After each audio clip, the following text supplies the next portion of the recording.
This video contains content that may be objectionable. Some will find portions of the panel's discussion gruesome or shocking. Parental discretion advised for those under age 16. And I will introduce our presenters. Subject is, and then there were none. Abby Johnson, Annette Lancaster, Naomi Padilla. It's great to have you three panelists. Look forward to hearing what your presentation, and I know it will be informative, and we'll all enjoy it, and after we'll have some questions and answers. Thank you so much for being here. Abby, we start with you. Okay. All right, so hello everyone. I think I know a lot of you, but for those of you that don't know, my name is Abby Johnson, and I am the founder and CEO of And Then There Were None. We are an organization that seeks to remove abortion clinic workers from the abortion industry and get them into healing programs, get them into life-affirming work, and get them on a life-affirming path. So, we have just a few statistics for you. We started this organization 5 years ago. And I remember when I had this idea, it was sort of one of those things where my first book came out in January of 2011, and I hate writing. But I wrote it in hopes that an abortion clinic worker would read the book and maybe read it as a critic, but they would find some truth in it and they would decide to leave. And so when I wrote that book in January of 2011, or when it came out, I started getting emails from clinic workers who had read the book and had found some truth in it and wanted to leave and they needed help. And I thought, surely, in the, almost 40 years at that time, the 40 years of fighting Roe v. Wade, I thought, surely, there was some sort of national organization out there that was reaching out to abortion clinic workers, that was trying to get them out of the industry, that was trying to find them healing and help and resources. But much to my dismay, there was not. And so I began praying and I said, God, please put it on the heart of someone to start an organization for abortion clinic workers. And I kept praying that for a few months, and then he finally said, it's you, dummy. So we started this organization, and in case you don't know my story, I ran an abortion facility, a Planned Parenthood abortion facility. I was there for 8 years. I left in October of 2009 after witnessing several things.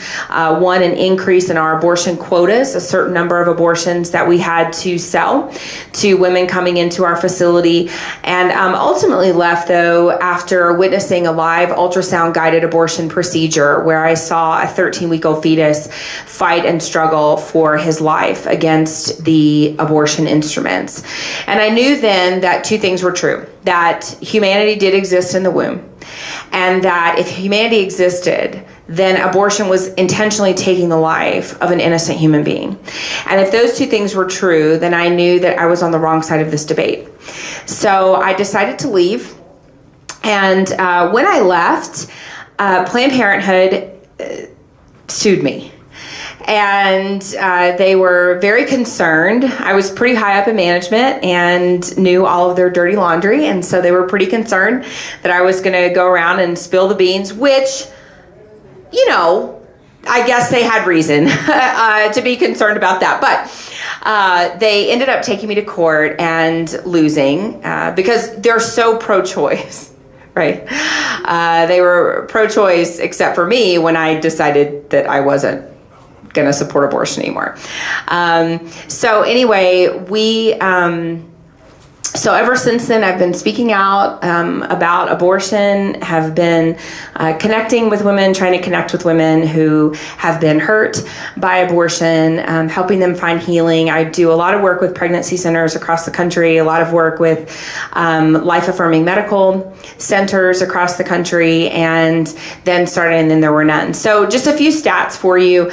So in the 5 years that we have been in existence, we have helped 453 abortion workers leave their clinics, leave their abortion clinics.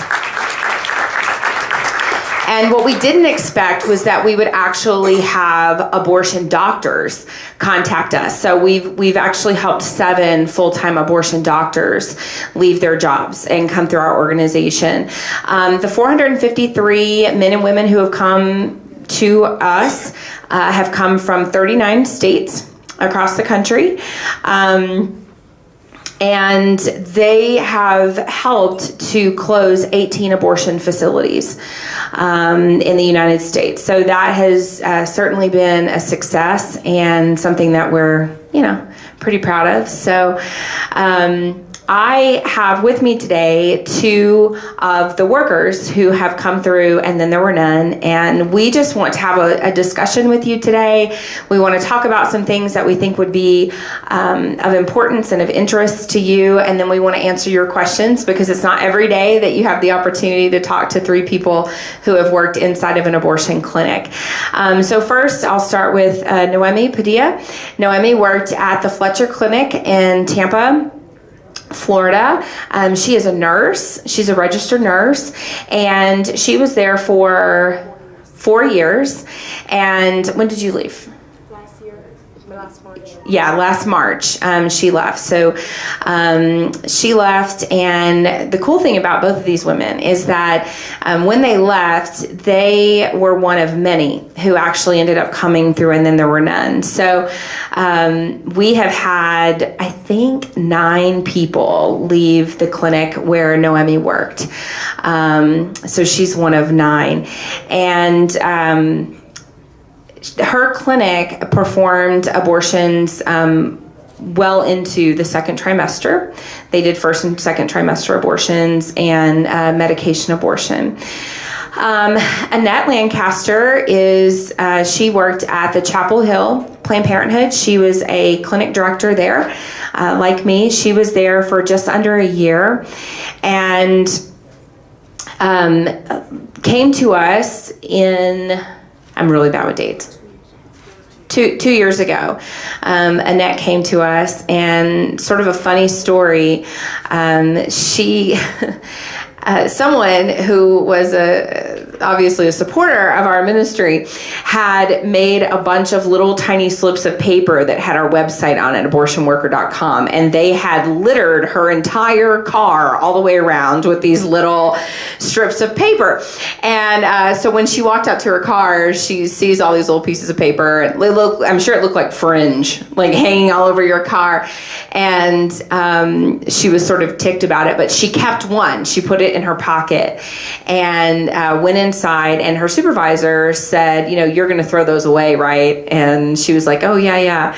But that made her keep one of them. So she's a little defiant. So we like it. And so she ended up going to the website and contacting us, and has been with us for about 2 years. So we just want to talk to you about our experiences. I mainly want you to hear from them, and we want to hear from you as well. So if anything comes up, any questions arise, please, write it down, and we'll get to you here shortly. So the first thing I wanted to talk about was, one of the things that we hear a lot are, women need abortion. No woman walks into an abortion clinic and says, I'm so excited to exercise my right to choose today, right?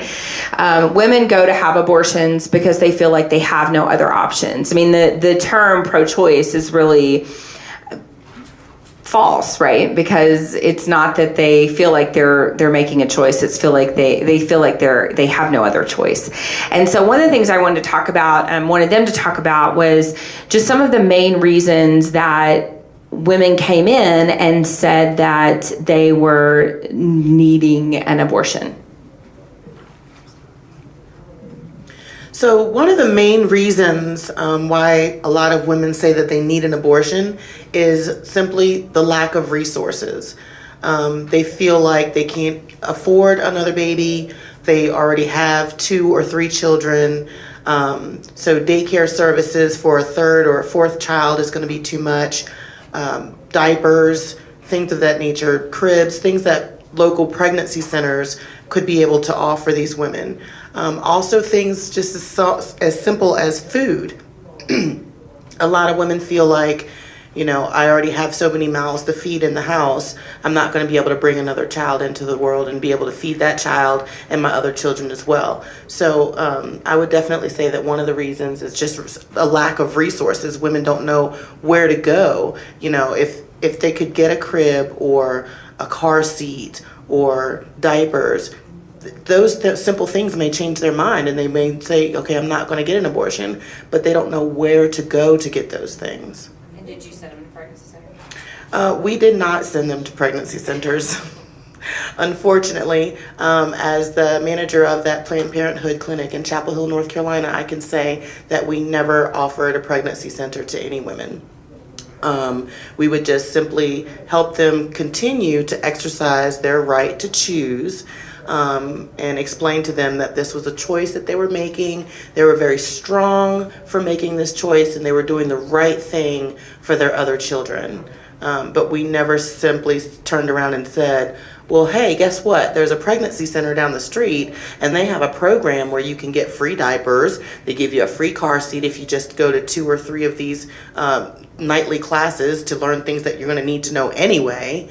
And, they can help you find cribs and clothing, and even help you sign up for some local food banks where you don't even have to go to social services. You can go to churches and just other resources that are there. But we never did that. And ironically, the pregnancy centers, well, for my clinic, it was right next door, and they offered free sonograms as well as prenatal care. Whereas my clinic, we're charging them $200 for that sonogram just to diagnose them. So everything that could have been done to guide them in another direction was absolutely forbidden for us to say and do. You were talking about the perinatal diagnosis. Women The fetal anomaly? abortions, yeah.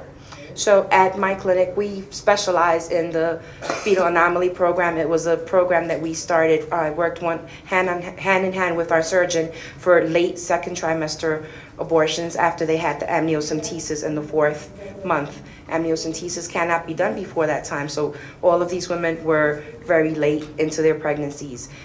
We welcomed them. We had direct relationships with all of these clinics that were diagnosing these women, and the moment that it wasn't to their liking, Down syndrome, anything, we know that Down syndrome babies can be fully functional and highly functional. They would refer them, and we would perform the procedure. So that was our specialty. We did, sometimes we would have 10 women laboring out at the same time on specific weekends. We'd be there sometimes 7 days a week under the guise of that program. Now talk about what that means. So a lot of times, when women have these later abortions, I'm not talking about late term, I'm just talking about second trimester abortion. A lot of times we hear that, it's just an easy procedure and it's no big deal and the doctor takes care of everything. But talk about what you mean when you're talking about them laboring out. Like what were these women doing? What was the process? So it was a multiple day procedure. 2-3 days, sometimes 4 and 5 days, depending exactly on how far along they were and how quote unquote difficult it was to remove the fetus from the uterus. And so we would give them medication, and I would literally have to sit there and watch via the sonogram until the baby had no heartbeat. So we would count down and watch, because there's the No Baby Born Alive law, and we would have to make sure that the baby didn't have a heartbeat anymore. Once that was done, we would continue to give medicine to soften the baby's tissues and make it a little bit easier to remove the pregnancy. But the women are actually in labor. Oh, they're laboring out. Oh, yes. It was the safest way to have the fetus removed, the baby removed. So they would literally push the babies out. This wasn't told to them. The first day that they were there for counseling, we would tell them it's going to be easy. You're going to be under anesthesia. We're going to help you through this.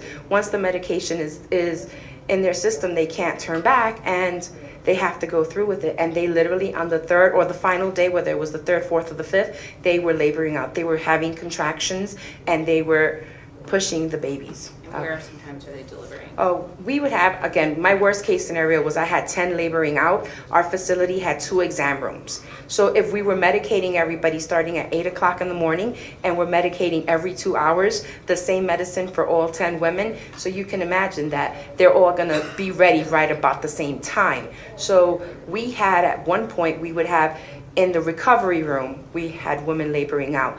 I've had women labor out in the bathroom. I've had women labor out in the counseling room with one nurse and very minimal staff on hand. It was a very dangerous scenario. Okay, so let's talk about funding. So one of the things that that has been in the news recently was the Title X changes to funding, and that's great. Let's remove as much funding as we can from Planned Parenthood, but let's redirect those funds to. Nobody's trying to remove family planning money. We're just trying to redirect it to other centers that can provide more comprehensive and better care. So let's talk about funding though, because supposedly these title funds are not supposed to be used for abortion. Now, was there like a big separation at your clinic with money? Like, oh, make sure we don't use this because this is for Title X patients, or no, there's no separation. So the idea that, everything at the clinic is strictly separated so that we can follow federal law and all of that's ridiculous. It doesn't happen. All the money goes into the same pot. So the $30,000 that you're depositing at the end of abortion day, $30,000 cash, is going into the same pot as the money that's coming in from Medicaid reimbursement. So there's not this strict separation of funds that pro-choicers talk about all the time. But let's talk about specifically, there are different pots of money that probably a lot of you know about, but some of you may not. So we want to discuss those. So one of the pots of money is called the Justice Fund. The Justice Fund is about $23 million that is allocated to low-income women so that they can have abortions. And that $23 million is anonymously donated by Warren Buffett. And Warren Buffett, as you know, is an overpopulation guy. And he, I'm sure we've talked about this in my clinics, the women that were most utilizing the justice funding were minority women. It's very focused on low-income women and making sure that they are not the ones reproducing in our population. So let's just talk about justice funding briefly. A woman calls in and this justice funding is actually donated to Warren Buffett gives his check to the National Abortion Federation, and any abortion facility that is a NAF clinic, which most of them are, they are eligible to receive justice funds, and everything is processed through NAF. So let's talk about that though for a minute. So the rules state that everybody that calls a clinic for an abortion must be screened, or must at least have the option to be screened for justice funds. So what did that look like in your clinic? Did they have to provide proof? Did they have to bring in paychecks? What did that look like? So the screening for the Justice Fund was really a joke. It was a sheet of paper that we photocopied over and over again with about 10 to 12 questions on it. You just asked someone what their income was, how many people lived in their household, just basic questions. They didn't have to provide any proof.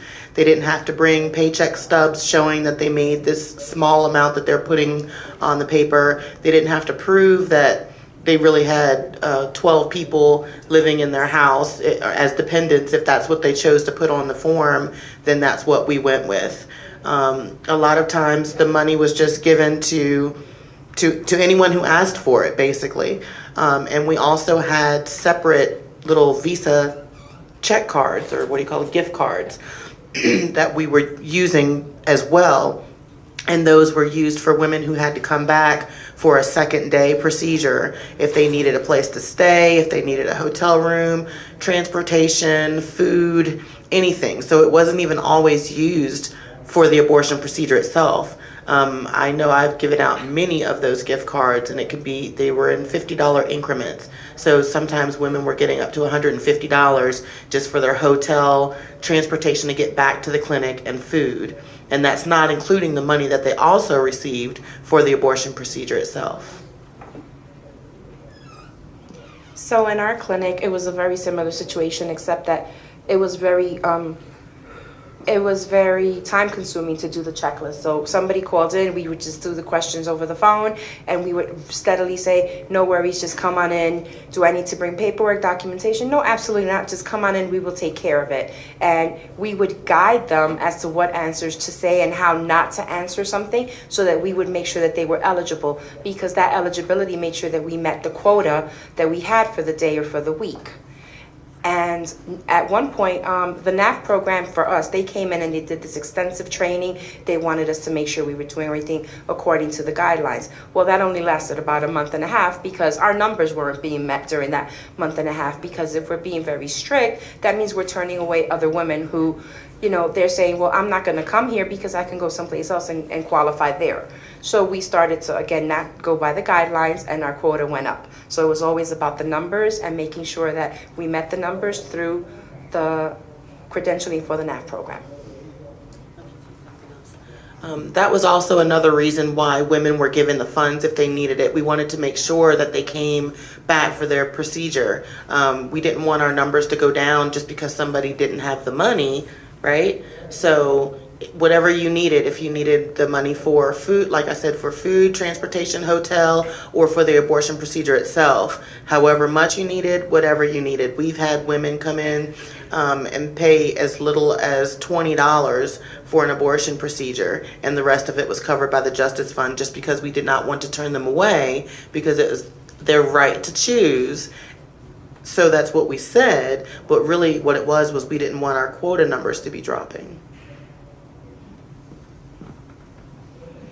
And I should say that that's actually the same requirements for Title 10 and Title 20 funding. So in those funding programs, it states that you cannot require documentation of income. So what we would do, and what they're saying as well, is that we would, for these Title 10, 20 programs and for the Justice Fund, we would instruct them on how to answer the questions, on, you know, what is the max for one person, what's the max for two people. And what we ended up finding was that, you know, the whole point of the Justice Fund was to remove a financial barrier for women having abortions. And our numbers actually went up by 100% the year that we began receiving Justice Funds. And so there definitely is, and our repeat abortion numbers went up by about 50%. Because when you move you remove that financial barrier, women are essentially coming in and using abortion as a form of birth control. It was not surprising to have women, you know, with 9, 10, 12 abortions in their chart, and these were being paid for by the Justice Fund. Warren Buffett essentially hands a blank check to abortion clinics and says, use it however you want. In fact, even with the Hyde Amendment, you can only have federal money subsidize abortion in cases of rape and incest and life of the mother. Well, we didn't even bill to the state anymore, because our reimbursement for an abortion, you know, let's say the woman was raped, the reimbursement from the state was somewhere around $100, whereas we could bill it to Warren Buffett at 100%, and he would give us the $500. So we didn't even bill to the state anymore. We just billed to Buffett and his foundation. Okay, so I want to have enough time for discussion. So one more thing I want to talk about before we do that. So I want to talk about inspection reports. So, you know, I love pro-life legislation. I'm very involved in pro-life legislation, but hear me when I say this. Pro-life laws are only as good as their enforcement. Okay? And so abortion facilities in most states do have an annual reporting requirement where it's required that someone from the state health department come into the facility, and they're always supposed to be random, unannounced inspections. Did you guys find that to be the case? Absolutely not, never. No, we always knew when the inspector was coming. And so they would come in and they would do these inspections, and many times we would have citations. We would fail the inspection. And so the way that this goes is, if it's an annual inspection, the inspector comes in and let's say they cite you for not properly sterilizing instruments, which is probably the most common citation that we find on inspection reports, is not properly sterilizing the instruments that are being used woman to woman during abortion procedures. So the protocol then is that you have 6 months to create an improvement plan. And so all they do, the clinic, I'm not exaggerating, this is what happens. So they cite you for not sterilizing instruments. You then have 6 months to turn in a piece of paper. You can handwrite it. You can type it. You can put it on a note piece of paper that was ripped out of a spiral binder. It doesn't have to be anything formal. You write down, we will better track sterilization and make sure we properly sterilize instruments. That is your clinic performance plan. Okay, so you're going to then submit that to the state, and the state is going to put that in your file. And then about 6 months later, they're going to come back. Right? Because they're coming back every 12 months. They're going to come back, and you probably didn't do anything to actually fix the problem, but they just write that down. And they're going to cite you again, probably for the same thing, not properly sterilizing instruments. So then you're going to have 6 months to write down your improvement plan on a notebook piece of paper, and you're going to send that in. We have seen the same violations taking place over and over again, up to 10 years in a row, at some abortion facilities, with no fines, no penalty, no suspension, nothing. Okay? So we were talking one time about these inspection reports, and one thing that comes up a lot whenever we do our healing retreats and different things like that is we talk about sort of the similarities in our facilities. And one of the things that we talked about was just this inspection process, and what a joke it is. Our inspector, I don't know about yours, but our inspector would actually leave us the checklist of things that she was going to be looking for, so that when she came on the day that we knew she was going to come the next year, we could already have everything pulled and ready for her so she could get the inspection done within a few hours. These inspections should take about 3 days. But they give you all the information so that you can pull the charts. Most of the time, they allow you to pull the charts that they want to inspect. So they want to pull, 20 medication abortion charts. They want to pull 20 surgical abortion charts. They want to pull 20 minor abortions performed on minors. So they would let us pull them.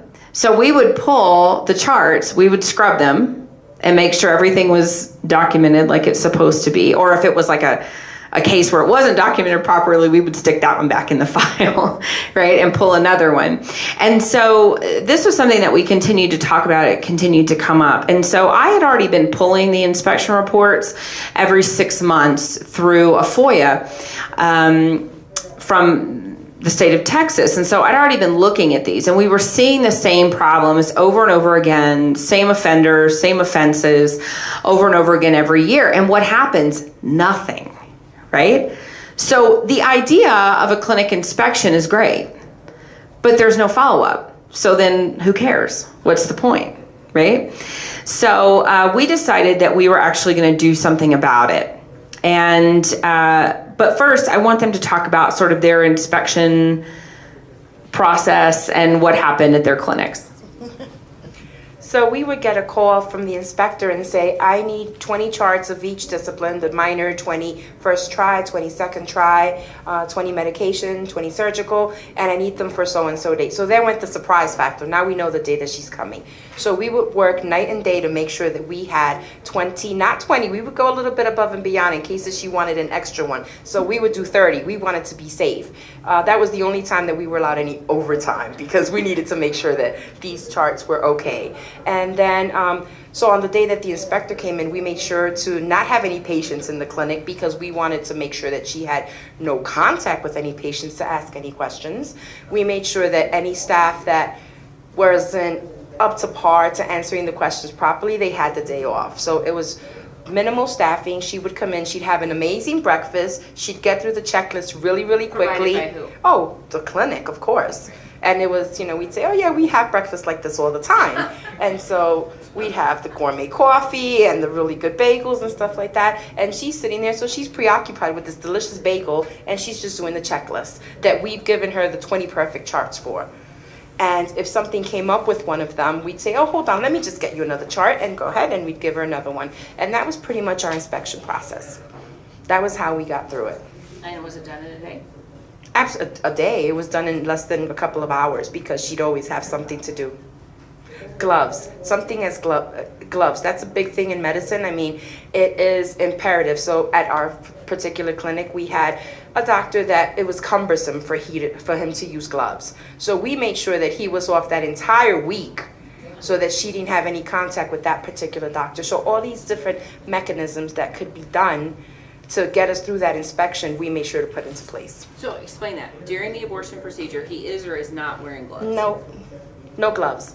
He passed away a year ago, so he's no longer alive, but practicing medicine. But the first time that I went into the surgical room with him, of course I'm a surgical nurse, so I'm saying, okay, let's hand him his, sterile gloves. And one of the medical assistants is telling me no. And she says, well, no, it's okay. And I said, he's about to perform the procedure. The patient is in the stirrups. And so she pulls me out. I'm like, we have to stop this right now. He needs to go, through the surgical technique. She goes, no, he doesn't use gloves. He's old school. It gets in his way. He was at that point 85 years old. So that particular day, I said, well, I need to leave. I'm not going to be part of this. But the point is that he continued to practice medicine, and he was always off whenever we had inspections. We couldn't take a chance that he might forget and say, oh, no, I don't use gloves. In our clinic, it was the same way. We knew when the inspectors were coming. Sometimes I was prepared and sometimes I wasn't. But either way, it didn't matter because like Abby said, whatever they found that we failed or something was wrong, we could just write up a plan of corrective action. Not even type it up. I wrote mine on a piece of notebook paper, a piece of loose leaf paper, and just mailed it in and said, this is what I'm going to change. One of the things that we were going to change was that we didn't always use our autoclave machine to sterilize the tools that were used woman to woman. Sometimes they were from one procedure back into the back room, scrubbed down with Palmolive dish soap, dried off, rinsed off, and used again on the next woman. They didn't go through the autoclave machine. If they did go through the autoclave machine, they didn't finish the whole process sometimes. They would come out, they'd be too hot to use, so they'd be put in the refrigerator where food was so that we could get them to cool down quickly so that we could use them on the next patient. I mean, it just a lot of things that you would not think went on in a professional medical facility. And even when inspectors came and saw these things, we were not fined, we were not shut down, we were not suspended, we weren't even held accountable really, because when they came back in 6 months, we were still doing the same thing, and we were just kind of tapped on the wrist. Okay, write up something saying when you're going to change this and get it fixed, and when you're going to change the process. And we never really did.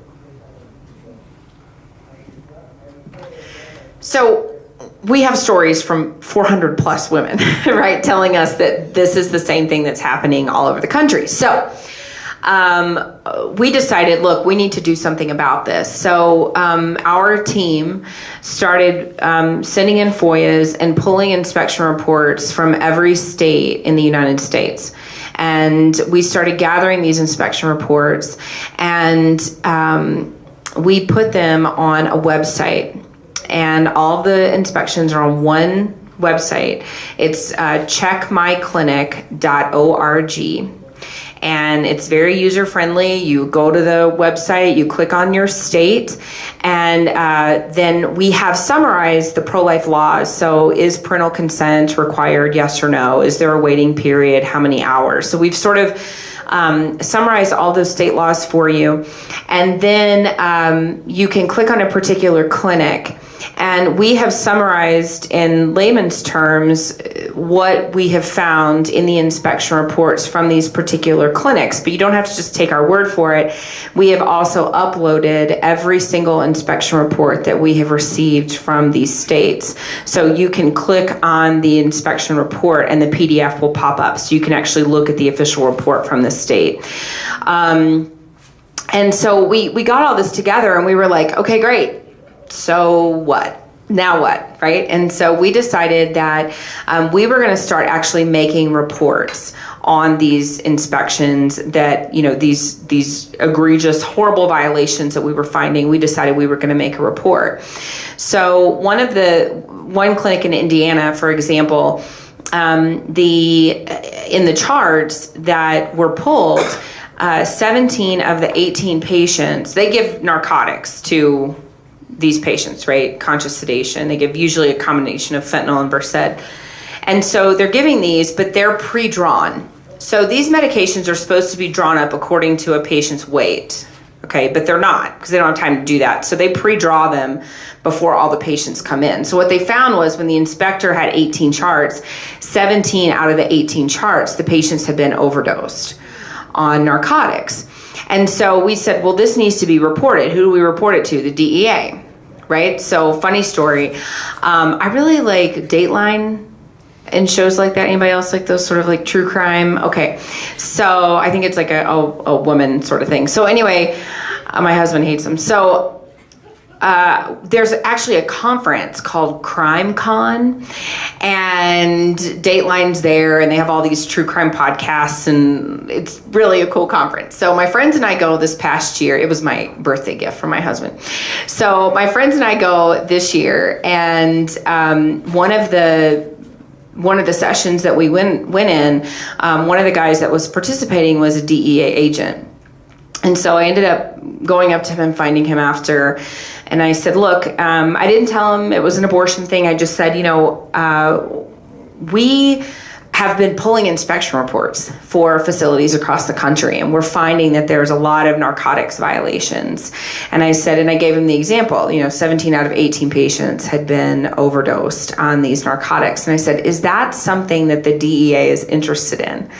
And he sort of smiled, and he gave me his card, and he said, wherever you have these inspections from, whatever city that is, he said, I want you to give me those cities and I will give you the personal contact of the field agent.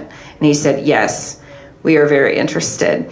And so that got me to thinking, well, we need to start reporting all of these violations, right? So what we've done, we've actually made we've made close to 1,000 reports. We've reported to OSHA, to the DEA, to the State Medical Board, to the Department of State Health Services, their health departments. We have made these reports, and we are just finally starting to get responses from these reports. And already we have gotten responses from the DEA saying that they are opening investigations on these physicians who have these DEA numbers, and we've gotten responses from medical boards now stating that they are opening investigations on these facilities and these doctors who are violating laws. So we're really excited about that. We feel like that this could be the Achilles heel of the abortion industry. They're trying desperately to hide these reports so that people don't know about them, and we are doing everything we possibly can to expose them and to get them in front of the public, and to eventually get these clinics closed. Because our goal is that we want to end abortion, okay? But if we can take out one clinic at a time, that's the way that you win wars. It's not this like overarching, like we're going to shut all 680 of them down at one time. That's probably not going to happen. But if we can take one down at a time, if we can close one clinic door at a time, we see the impact that has, and we see the impact that it has in the industry. And So anyway, so now we want to open it up to you for any questions you may have. Yes, sir. What about the sale of baby body parts? Yeah, so that definitely happens. It's not as prevalent as it was sort of made out to be. It was sort of made out to be like this happens in every abortion clinic. It doesn't happen in every abortion clinic. With Planned Parenthood clinics, it happened with about 5 affiliates. So 5 out of their 60 affiliates were participating in that. My affiliate was one of them. They're generally going to be the larger volume clinics that are going to be doing those services. It was never something that we hid. We had an entire webpage talking about our altruistic work of defeating Parkinson's and diabetes and cancer through embryonic stem cell research. So it is sold to the patients as a way to give back to the community through their abortion. Before, there was a law that was actually passed, I can't remember what year it was. I think it was like 2007 or 2006 or something like that, that prevented you from being able to financially compensate these women in any way for their participation in research. Before that law, we used to give them a $50 discount off of their abortion if they would consent to being a part of the embryonic stem cell research program. So a few things about that. So it's actually not technically illegal to take money for the sale of these parts unless it is a study that's funded by the federal government. So the term of art used in law is valuable consideration. And so as long as the abortion facility can show in a line item budget that there was a reason that they were charging $200 per specimen per baby, then it's actually legal for them to be accepting money. Now what we're seeing is, and this has been happening for a long time, the first law regarding fetal tissue research was actually in 1974 in Ohio. So this is not new. This has been going on for a long time. Basically now states are going through and saying there can be no monetary exchange, or they're banning the practice altogether unless it's a consent issue, right? So if a mother miscarries and she wants to donate her baby, then she can do that. But through an abortion, they're not able to. So there's been different laws that have been enacted in different states. But yeah, it is happening. It's very lucrative for them. Our affiliates on average made about $2.4 million a year from the sale of this tissue. Yes, ma'am. So you and others have talked a lot about quotas in abortion clinics. I was hoping you could talk a little more about how those numbers were handed down to you, whether it's all just about money. And then, for an organization like Planned Parenthood that's supposed to be a nonprofit organization, where's that money going? Okay, so that's a good question. So our budgets are handed down to us by the CFO. So the management, your affiliate is handing down your budgets to every clinic. So just in case you don't understand, so there's like 59 affiliates now, Planned Parenthood affiliates across the country. And those 59 affiliates then manage each clinic. So there's about 600 Planned Parenthood clinics across the country. So those 59 affiliates are managing those 600 clinics.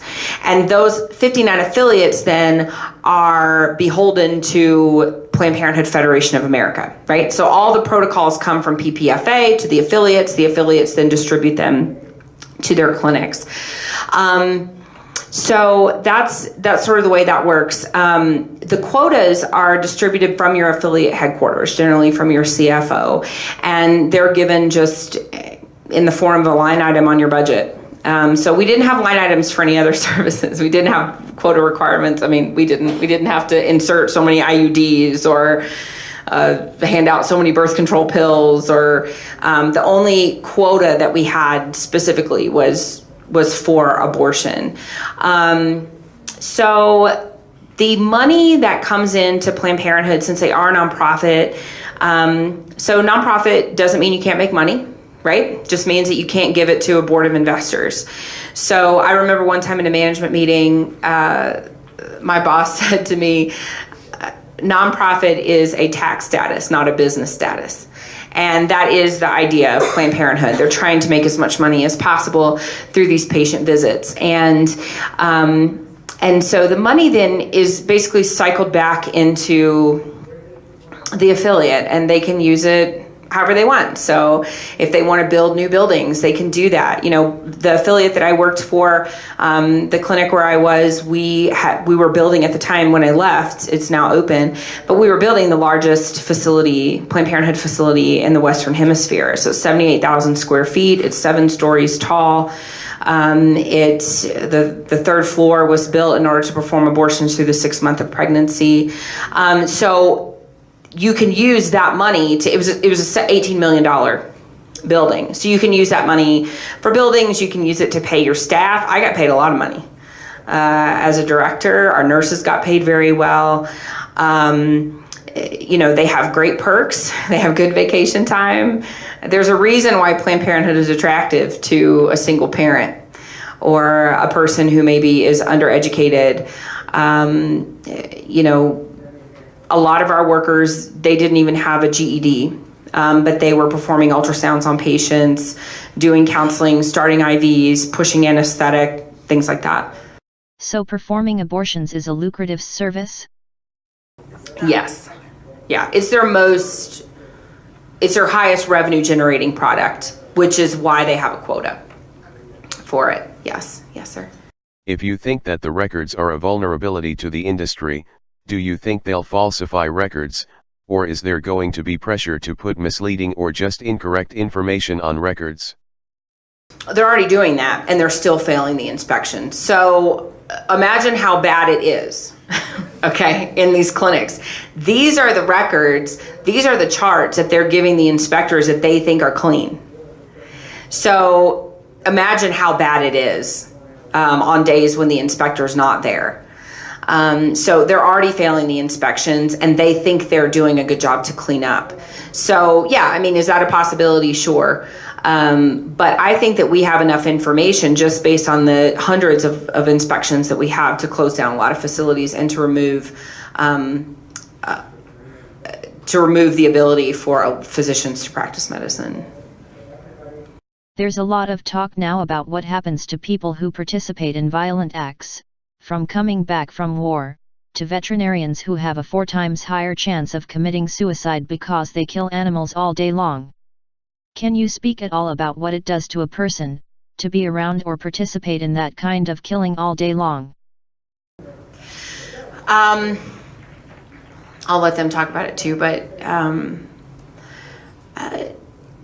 you know, it takes a particular callousness to continue to work in that type of environment.